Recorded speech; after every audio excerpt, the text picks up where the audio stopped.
السلام عليكم. اللهم صل وسلم وبارك على سيدنا محمد، صلاة تنحل بها العقد وتنفك بها الكرب ويفتح لنا ولكم ابواب الرزق اينما كنتم واينما تكونوا. ازيكم يا حبايبي؟ عاملين ايه؟ وحشتوني كتير كتير. جو حر طبعا وجو موت، وانا بقى مستعجله عايزه انزل قبل ما النور يقطع علينا عشان الاسانسير. هروح اودي مؤيد التمرين بتاعه، عنده تمرين، والسلك بتاع الشاحن بتاع التليفون من امبارح تليفوني فاصل. كنا شارين السلك دوت من فينوس، راح فين؟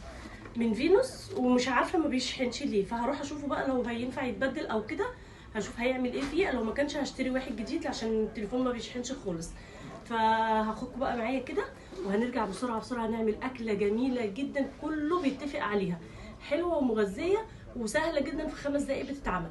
فاروح اودي مؤيد النادي واجيب سلك الشاحن، واقوم جايه بقى نعمل اكله معانا. ما تنسوش بقى في اللايك والشير وتفعيل زر الجرس عشان يوصلكوا كل جديد، وتابعوا معايا الفيديو، هيبقى فيديو جميل جدا. هنروح نودي مؤيد النادي يسلم عليهم. يلا لبسوا الشوز بتاعه، عشان طبعا هو كمان ايه اخوه اللي بيروح يوديه، بس انا النهارده قلت هوديه عشان عايز يشتري ايه؟ ستارز. عايز يشتري ستارز، فعايزني اروح معاه عشان يجيبه. قوموا اقف عشان تعرف تلبس الكوتشي. فهروح معاه ونشوفه بقى هنعمل ايه، وتابعوا معايا الفيديو للاخر. بحبكم في الله، مستنياكم. يلا سلام. ثواني، كان معايا سلك اللي هو شاحن بتاع ايفون، مش عارفه هو يعني مدته قد ايه، الصلاحيه بتاعته ايه. هو ما بيشحنش عامه، لسه شارينه بقالوش 6 شهور.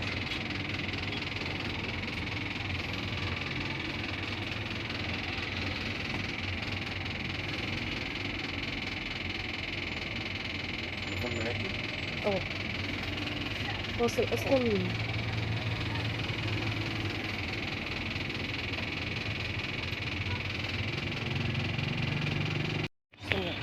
مش وصل. هو ده كده هيبقى الضمان بتاعه ولا هو هيكمل؟ يعني مجرد السنه هيفوت خلاص يعني هو ده كان بقاله قد ايه بتاعي؟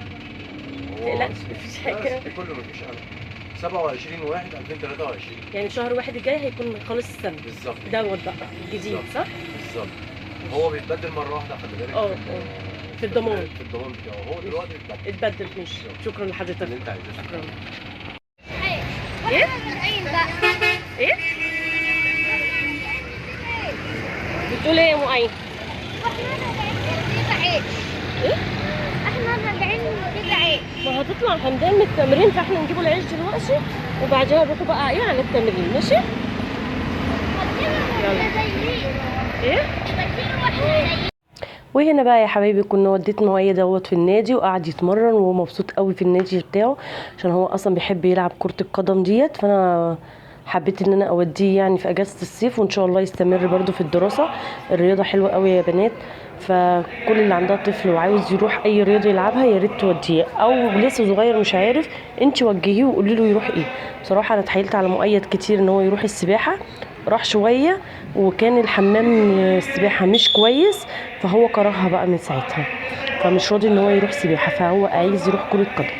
فانا قلت ماشي خليه يتدرب، وهو بيطلع الطاقة بتاعته برده في النادي. بصوا هنا بقى مؤيد كان استلم التيشيرت بتاعه، ده طقم النادي، بس الكابتن كان واخده عشان يكتب عليه الرقم اللي هو حبه ويكتب عليه اسم الأكاديمية. اعمل ايه؟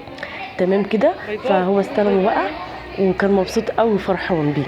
يلا عشان روحنا بقى هنا كده ايه، روحنا بقى على البيت هنعمل اكله بقى. انا كنت جايه بقى ايه مفرهضه من الحر يا بنات، قلت ايه عندي صدر بانيه، قلت نعمل مكرونه نجرسكو في السريع كده، بتبقى جميله قوي وكل اللي عندي في البيت بيحبوها.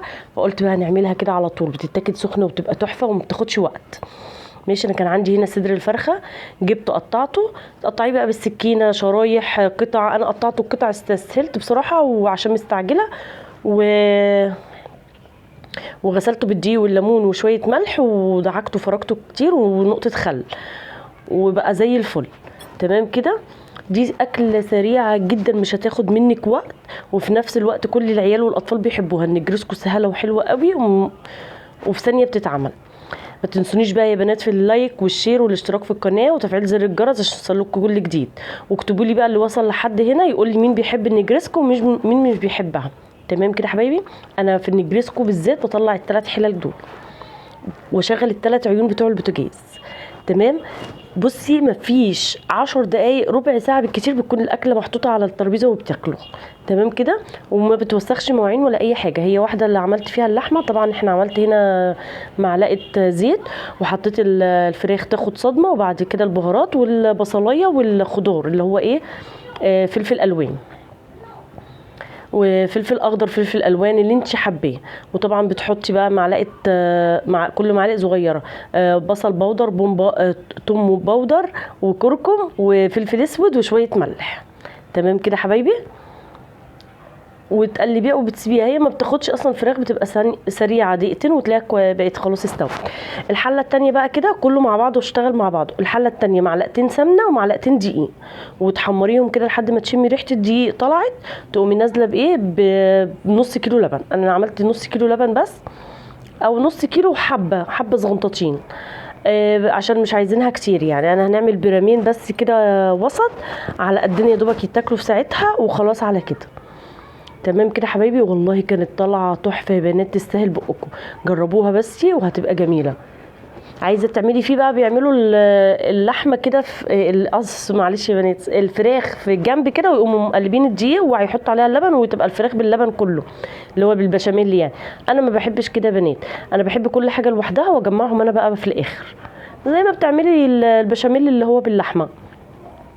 تمام كده، فجربوا ديت تبقى سهله وجميله قوي. انا شميت هنا ريحه الدقيق اول بقى ثانيتين كده، دقيقتين، ريحه الدقيق بتطلع، بتقومي نازله باللبن ومقلبه بقى بالمضرب ده على طول، وبتحطي شويه ملح وشويه فلفل ابيض او فلفل اسود اللي متاح عندك.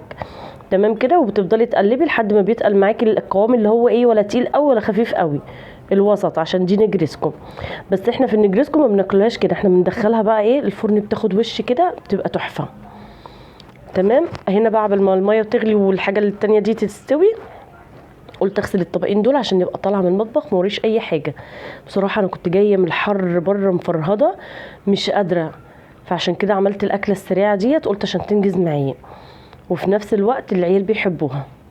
تمام كده، بص كله استوى. بفضي بقى كده طول ما انا واقفه في المطبخ، فضيت الحاجات ديت واغسل اللي مش نضيف علشان ابقى طالعه ما وريش اي حاجه خالص. طبعا وحطينا بقى زيتون وخيار مخلل، وكانت تحفه وحاجه ساقعه بقى، وهتشوفوا المنظر في الاخر، وتاكلي بقى وتستريحي كده بقى قدام المروحه.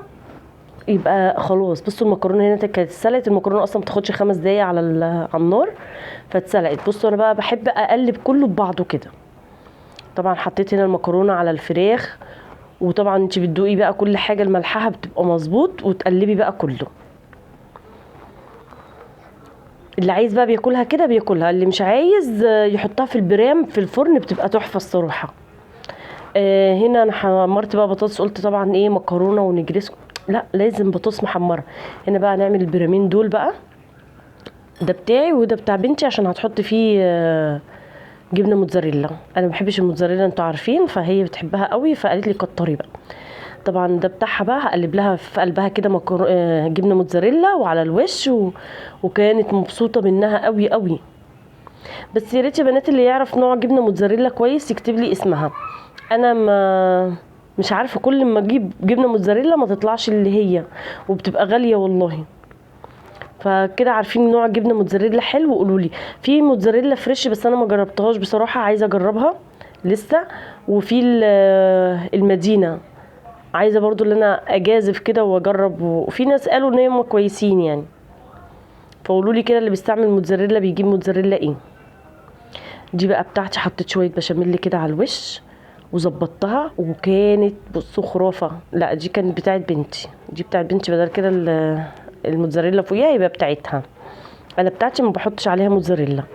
جربوا يا بنات الاكله ديت وهتبقى جميله. طبعا انت مش عايزه تقفي في المطبخ كتير طبعا عشان الدنيا حر وكده، فبتختاري الاكلات اللي هي السهله، وبرده في نفس الوقت ان هي كويسه. يعني صدر فرخه هتلاقيه ب50 جنيه، وهتعملي ايه؟